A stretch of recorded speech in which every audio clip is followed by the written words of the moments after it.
सबसे पहले आर्थराइटिस के पेशेंट्स को फिजियोथेरेपी किस तरह से हेल्प करती है? सी आर्थराइटिस कैसे रहता है। आर्थराइटिस के दो टाइप रहते हैं। पहला तो ऑस्टियो आर्थराइटिस रहता है, दूसरा रोमेटॉइड आर्थराइटिस रहता है। जो ऑस्टियो आर्थराइटिस होता है उसमें अपने जॉइंट में एज रिलेटेड चेंजेस होते हैं, जैसे हड्डी घिस जाना बोलते हैं। उसके हिसाब से वो जॉइंट में चेंजेस हो जाते हैं। जो दूसरा रहता है वो रूमेटॉइड आर्थराइटिस रहता है। उसमें अपना खुद का इम्यून सिस्टम अपने खुद के इम्यून सेल्स पे अटैक करता है। उसमें स्मॉल जॉइंट्स जैसे हैंड है, फीट है, ये सब भी अफेक्ट होता है।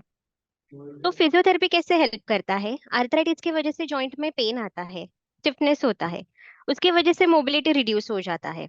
तो फिजियोथेरेपी क्या हेल्प करता है? फिजियोथेरेपी से आपका पेन कम होता है सबसे पहले। पेन कम होने के बाद हम स्टिफनेस इंप्रूव करते हैं। अभी पेन कम करने के लिए कुछ फिजियोथेरेपी के मशीन्स रहते हैं, जैसे टेंस है, अल्ट्रासाउंड है। तो वो जो जॉइंट में दर्द होता है वो जॉइंट पे हम अप्लाई करते हैं। उसके भी कुछ पैटर्न्स है, तो हर एक जॉइंट के लिए अलग अलग पैटर्न रहता है। तो उसके हिसाब से पेशेंट का पेन इम्प्रूव करने के लिए हेल्प करता है। स्टिफनेस कम करने के लिए कुछ जेंटल स्ट्रेचिंग रहता है। मोबिलिटी इंप्रूव करने के लिए बेसिक एक्सरसाइजेस रहता है। और सबसे लास्ट होता है पेशेंट का जॉइंट के अंदर जो मसल्स है उसका उसके लिए स्ट्रेंथ इंप्रूव करना पड़ता है। तो स्ट्रेंथ इंप्रूव होता है, वैसे ही पेशेंट का जो डेली मोबिलिटी एक्टिविटी रिड्यूस हुआ रहता है वो भी हेल्प होता है कि पेशेंट अपने सारी मोबिलिटी रिगेन कर सकते हैं। आज मैम, अगर मैं आपसे पूछूं कि कितने लंबे समय तक ये फिजियोथेरेपी के सेशंस होते हैं तो आप क्या कहेंगे? लंबे समय तक मतलब ये अभी पेशेंट पे डिपेंड करता है कि पेशेंट का पेन कितना सीवियर है, उसके स्टिफनेस कितना ज्यादा है, उनका स्ट्रेंथ कितना है। उस पर डिपेंड करता है कि ये टाइम कितना ड्यूरेशन तक चलता है। जनरली स्ट्रेंथ गेन करने के लिए 1 मंथ 1.5 मंथ लगता है। उसके बाद भी पेशेंट को कंटिन्यू एक्सरसाइजेस करने पड़ते हैं, ताकि वो जो मेंटेन रहे है वो मेंटेन रहने के लिए। एंड मैम, फिजियोथेरेपी के दौरान क्या पेशेंट को कुछ कुछ डाइट भी फॉलो करनी होती है?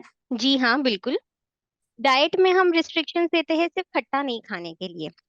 पेशेंट को कुछ आदत होता है ज्यादा खट्टा चीजें खाने के लिए, जैसे कि नींबू है, अचार है, या फिर दही छाछ बहुत खाते हैं, तो उससे पेन स्टिफनेस बढ़ता है जॉइंट में।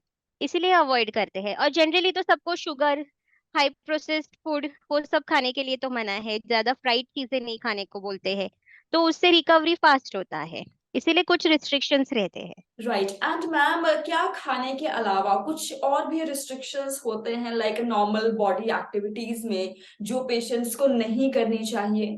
वो एज पे डिपेंड करता है। जैसे कि पेशेंट का ज्यादा एज है तो हम उनको नीचे बैठने के लिए मना करते हैं, इंडियन टॉयलेट यूज करने के लिए मना करते हैं।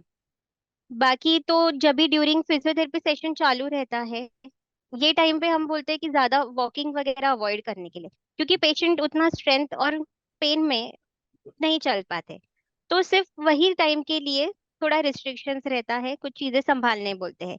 ज्यादा टाइम सोफा पे बैठने को मना करते हैं, क्योंकि सोफा कैसा रहता है, सॉफ्ट होता है, उसकी वजह से और जॉइंट पे प्रेशर आके कंप्रेशन होता है। इसीलिए वो डेली एक्टिविटी में थोड़ा रिस्ट्रिक्शंस डालते हैं वो सारी चीजों पे। Right. Thank you so very much doctor, आपने अपने बिजी शेड्यूल से हमारे लिए वक्त निकाला। जी मनी हेल्थ शो की पूरी टीम आपको थैंक यू कहना चाहती है। Okay, thank you.